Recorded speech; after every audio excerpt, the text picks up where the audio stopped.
அனைவருக்கும் வணக்கம். தாவேகாவுக்கு பெரும்பான்மை கிடைத்தது.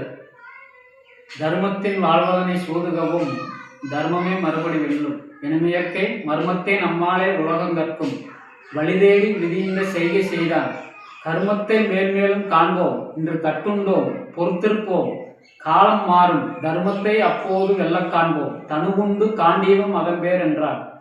இப்படி சொல்கிற மாதிரி தான் இன்னைக்கு தர்மம் மறுபடியும் ஜெயிச்சு விட்டது, பணநாயகம் தோத்து விட்டது, ஜனநாயகம் ஜெயிச்சு விட்டது. எத்தனையோ விதமான பிரச்சனைகள், எத்தனையோ விதமான துயரங்கள், எத்தனையோ விதமான எதிர்ப்புகள், இதெல்லாம் மீறி நமது தமிழக வெற்றி கழகத்தின் தலைவர் விஜய் அவர்கள் அடுத்த முதல்வராக பதவியேற்றுள்ளார். அவர்களுக்கு எங்களுடைய சிந்தனை கழக நேயர்கள் சார்பாக மனமார்ந்த நன்றியை தெரிவித்துக் கொள்கிறோம்.